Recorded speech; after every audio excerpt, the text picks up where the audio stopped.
Hello, it's great to be here with you all once again. This is the story of Lily. Lily, 19 years old, entered Madrid's most luxurious restaurant, her clothes ragged and her stomach having seen no food for 3 days. While the wealthy patrons looked at her with disgust, she approached the counter with dignity and asked, "Can I wash dishes in exchange for a plate of food?" The silence that followed was deafening, but what she didn't know was that sitting at a table was Mr. Harrison Blackwood, 45, a millionaire CEO who had just lost his daughter, Emily, in an accident. When he saw that girl, the same age as his daughter, asking for work instead of handouts, something broke inside him. What he did next not only changed Lily's life, but moved the entire city and proved that, sometimes, an act of desperation can become the seed of the greatest hope. Madrid Salamanca district, 8:30 p.m. The El Dorado Meadow restaurant was the temple of Spanish gastronomy for Madrid's elite, where a single dinner cost more than many people earned in a month. Soft lights illuminated white marble tables, where businessmen and socialites discussed millionaire investments between a glass of Ribera del Duero and a plate of acorn-fed Iberian ham. But that night, the perfect atmosphere was broken by the entry of a figure who didn't belong in that world. Lily pushed open the glass door of the restaurant with trembling hands. Her clothes were torn and dirty, her hair unwashed for days. Her worn-out shoes revealed her socks. But there was something in her eyes, a dignity that neither hunger nor despair could extinguish. The aroma of food hit her like a punch to the stomach. She hadn't eaten for 3 days, ever since she was evicted from the miserable studio she shared with 2 other girls. With no family, no job, nowhere to go, she had wandered the streets of Madrid, desperately searching for a solution.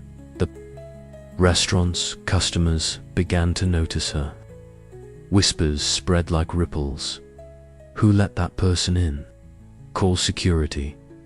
How disgusting. It ruins the ambience." The martyr, an elegant man in his 50s, approached with a determined stride and an expression of displeasure. "Miss, this is a private restaurant. You cannot be here." Lily looked him in the eyes, straightening her shoulders despite her exhaustion. "I know, sir. I'm not here to bother your customers." "Then leave immediately." "Wait," Lily said, with a firm yet respectful voice. "Can I wash dishes in exchange for a plate of food? I'm not asking for charity. I'm asking for work." The silence that followed was deafening. Conversations stopped. Forks hung suspended in the air. All eyes were on that girl who dared to ask for work in exchange for food, instead of simply holding out her hand. The martyr was visibly embarrassed. "Miss, this is ridiculous. You can single quotes, ... double quotes. What kind of work can you do?" The deep voice came from a table in the corner. Everyone turned to the man who had spoken. Mr. Harrison Blackwood, 45, one of Spain's wealthiest businessmen, dressed in a tailored suit that cost more than a car, with perfectly combed graying hair and dark eyes that hid deep pain. Mr. Blackwood had observed the entire scene in silence. That girl was roughly the same age as his daughter, Emily, who had died 3 months earlier in a traffic accident. Emily, who was 20 years old and had her whole life ahead of her. Emily, whom he would never see again. Lily turned to him, surprised that anyone was taking her seriously. "I can cook, clean, wait tables. I've worked in a few bars before losing everything." Mr. Blackwood slowly rose from his table, ignoring the incredulous stares of the other patrons. He approached Lily, studying her face. There was something familiar in that determination, that dignity, despite everything. "Have you ever worked in a sophisticated restaurant?" "No, sir," but I learn fast and I work hard. Mr. Blackwood looked at the motto, then back at Lily. What's your name, Lily? Well, Lily, I am Harrison Blackwood and this restaurant is mine. The silence grew even deeper. Lily paled, realizing she had asked the owner himself for work. Mr. Blackwood, I didn't know, ... Mr. Blackwood raised a hand to stop her. Don't apologize. You've made me a job offer, and I'm considering whether to accept it. He turned to the motto. Miguel, prepare a table for Miss Jimenez and bring her the full menu. But, sir, Miguel began, visibly confused.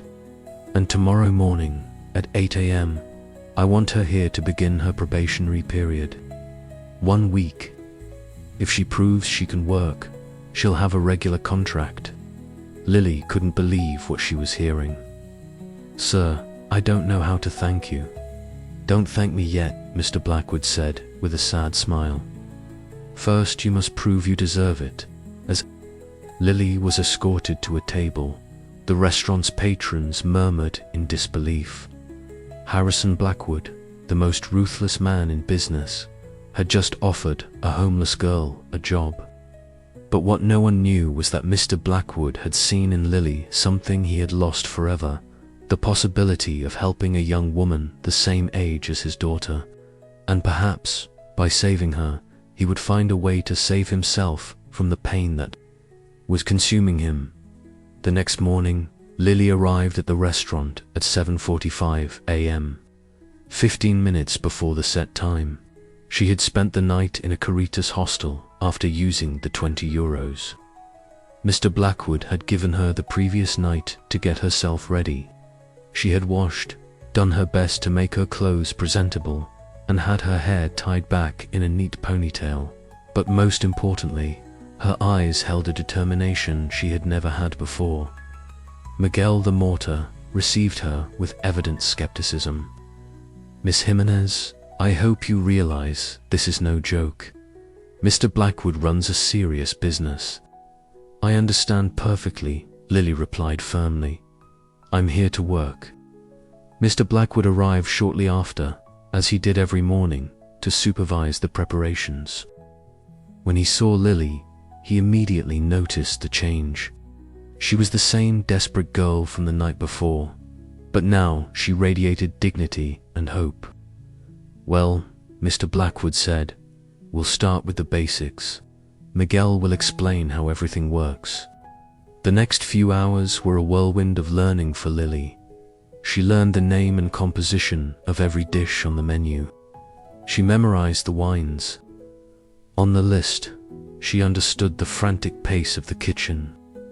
She was quick, attentive, and most importantly, she never complained. During her lunch break, while the other waiters relaxed, Lily continued studying the menu and cleaning tables. Mr. Blackwood watched her from afar, impressed by her work ethic. You don't have to try so hard, he said, approaching her. Lily looked up, surprised. Mr. Blackwood, I just want to prove I deserve this opportunity. And why is it so important to you? Lily hesitated. Then she decided to be honest. Because, for the first time in months, someone saw more than just a problem to solve in me. You gave me an opportunity when everyone else just saw a homeless girl.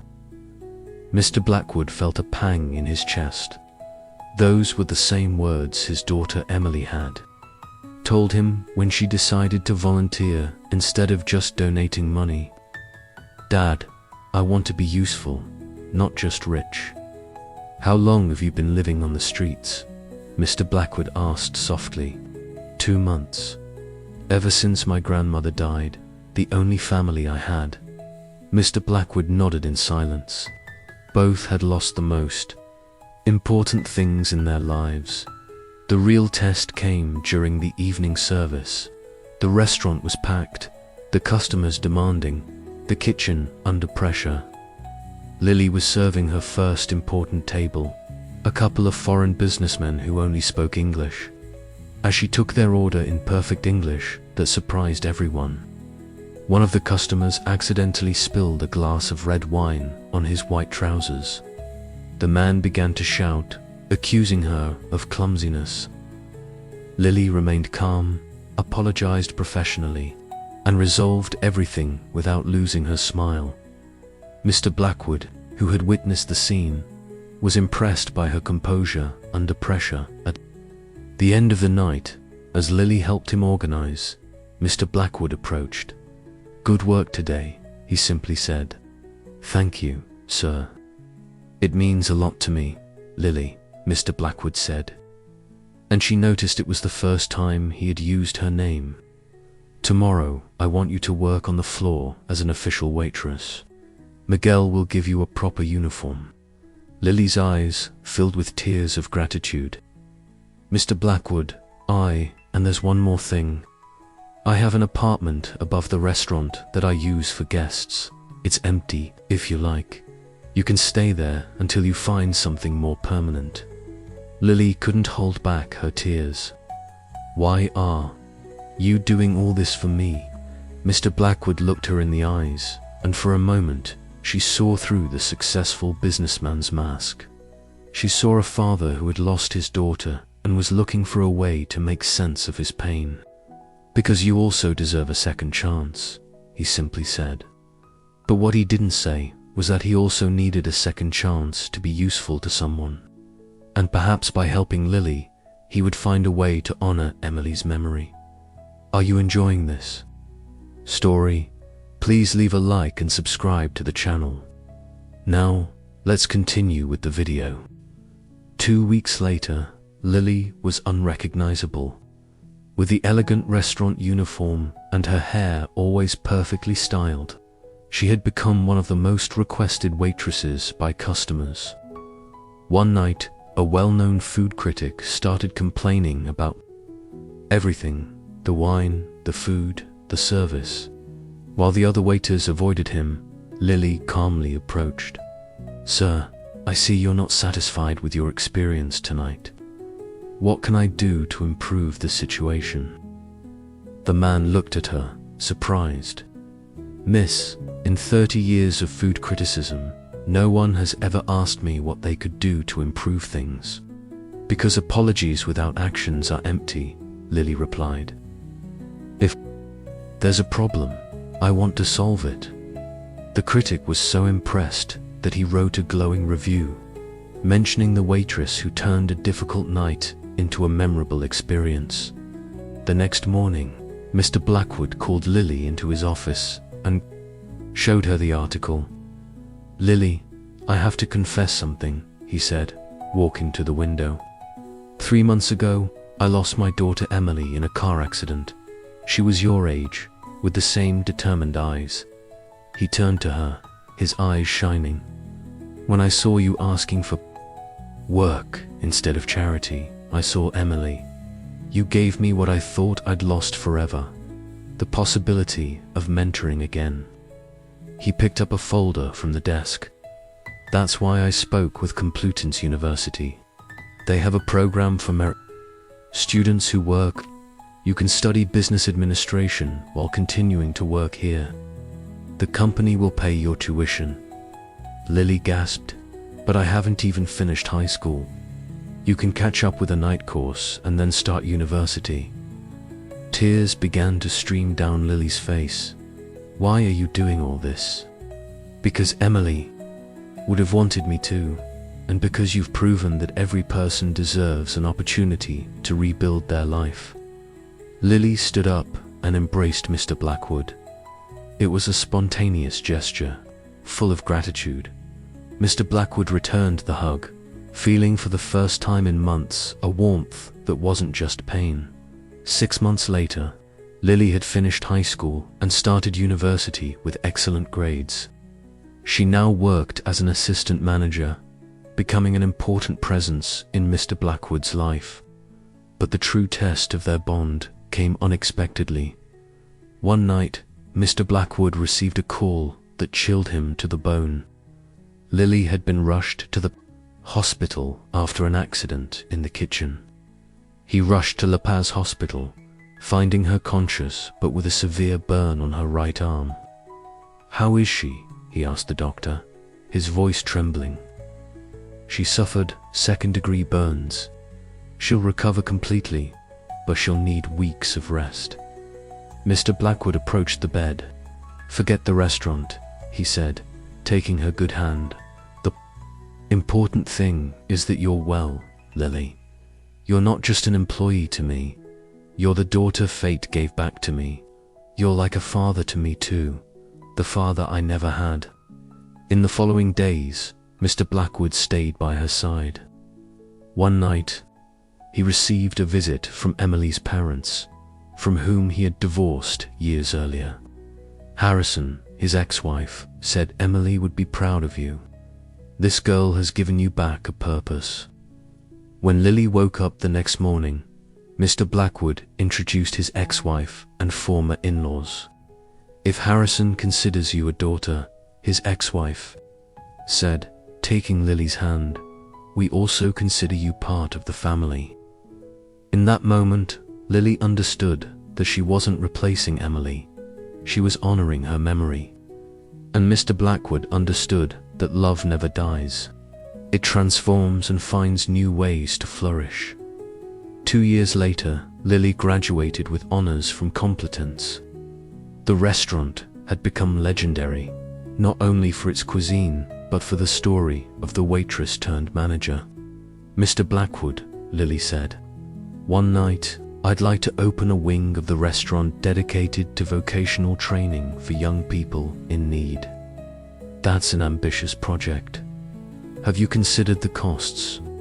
I've written a book about my story, From the Streets to the Stars. The proceeds could fund the project." When From the Streets to the Stars was launched, it became a phenomenon. Lily's story inspired thousands of people across Spain. The most moving moment was a letter from a girl in Seville. "Your story gave me the courage to ask for help instead of giving up. Now I work in a restaurant and study at night." The project was an extraordinary success. In 1 year, it had helped 50 young people find work and dignity. During the inauguration ceremony for the second center, Mr. Blackwood said, "3 years ago, a desperate girl walked into my restaurant. I thought I was helping her, but she was the one who helped me. She taught me that every person has the potential for greatness within them." He looked at Lily. Today, she has become one of Spain's most respected social entrepreneurs. But to me, she will always be the daughter life gave back to me. Lily went up to the stage and hugged him. "And you will be the father who taught me that true wealth is measured in lives positively touched." The audience erupted in applause, but to them, there was only a father and a daughter whom fate had united. In the most unexpected way, 5 years after that first encounter, Lily had created a network of training centers across Spain. The Second Chance Project had helped over 2,000 disadvantaged young people rebuild their lives. Mr. Blackwood, now 70, had officially passed on the management of his business empire to Lily, retaining only a consultative role, but he continued to go to the restaurant every day, not to work, but to watch his daughter turn dreams into reality. One morning, as they had coffee together, as they had done every day for years, Lily asked Mr. Blackwood a question that had been on her heart for a long time. "Dad," she said, now always calling him that, "do you miss Emily?" Mr. Blackwood smiled sadly. "Every day, but I've learned that love doesn't die, it transforms. Emily lives in every young person we help, in every life we change, in every hope we ignite. Do you think she'd be proud of us?" "I'm sure of it. Emily dreamed of changing the world. Through you, through what we've built together, we are doing just that." That night, during the awards ceremony where Lily received recognition as Social Entrepreneur of the Year, she delivered a speech that moved the entire audience. 5 years ago, I was a homeless girl, without family, without hope. A generous man gave me not just a job, but an opportunity to become the person I was meant to be. She looked at Mr. Blackwood in the audience. But the most important lesson I learned is this: each of us has the power to be someone else's second chance. Each of us can be the outstretched hand that lifts up those who have fallen.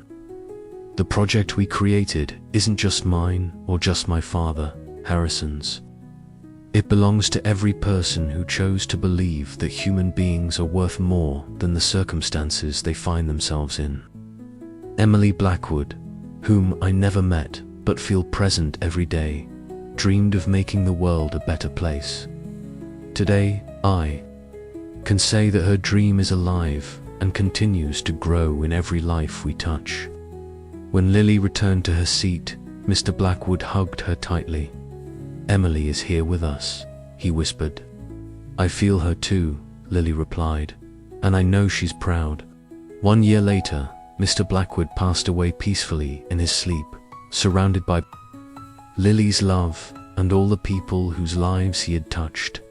More than 1,000 people attended his funeral. From former homeless individuals transformed into entrepreneurs to students he had helped graduate.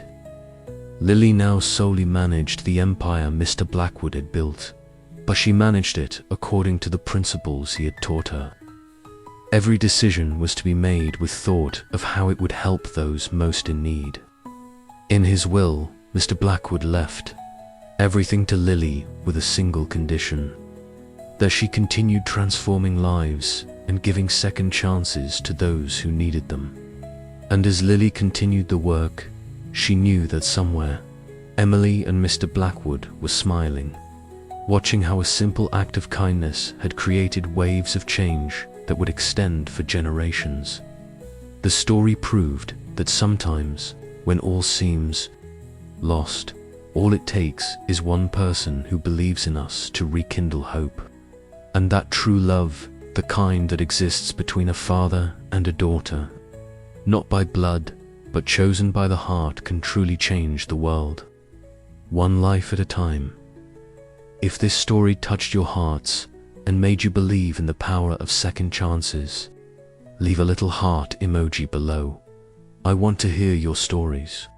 Have you ever received a second chance that changed your life? Do you believe every person deserves a chance to start over? Have you helped someone in need and seen their potential blossom? Asterisk, share your experiences about kindness, chosen family, and second chances in the comments. Because every story of redemption and love inspires others to never give up and to reach out to those who need it. Subscribe for more stories that prove love and kindness can truly change the world. And remember, each of us can be someone else's second chance.